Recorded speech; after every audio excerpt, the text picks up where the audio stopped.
খুব সুন্দর একটা দিন আজকে। আজকে প্রতি বছরই নেই, এইবারও তোমাদের দাদা ভাই, এই যে আমাদের এই দাদা ভাই একটু দাঁড়ায় দেখান। হ্যাঁ,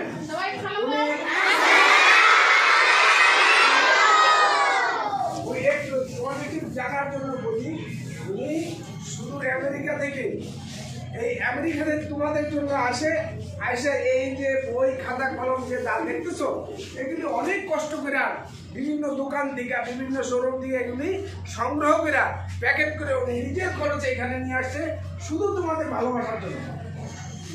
এটা কোনো সরকারি কোনো কাজ না, এটা শুধু তোমাদের আমাদের স্কুলে সম্পূর্ণ ব্যতীত। এবং আগামী দিনগুলিতে উনি তোমাদের জন্য আরো বেশি চিন্তা করতেছে যে ভালোভাবে সহযোগিতা করতে পারে উনি সহ ওনার ভাই বোন সবাই। আরেকটা কথা তোমাদেরকে বলি, ওনার বাবাও একদম দানশীল লোক ছিলেন। উনি মানুষের জন্য যখন এই আজ থেকে ওনার বাবা এই দেশের মানুষের উপকার করে গেছে, মানুষের দান খয়রাত করে গেছে, সব কিছু সবসময় ছিল সকল সামাজিক অনুষ্ঠান। এবং এই স্কুলটা যখন প্রতিষ্ঠিত হয় সেই সময় আমাদের ওই জেলার ওনার বাবার অবদান ছিল। ওনার বদরুদ্দিন সাহেব নামে সবাই পরিচিত ছিলেন।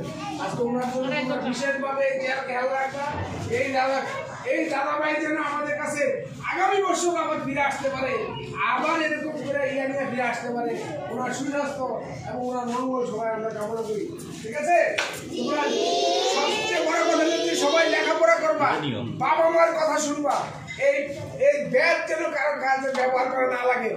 একটা কথা হলো যে বাবা মার কথা সবার আগে শুনবা তো, না শুনলে কোনোদিন বড় হইতে পারবা না।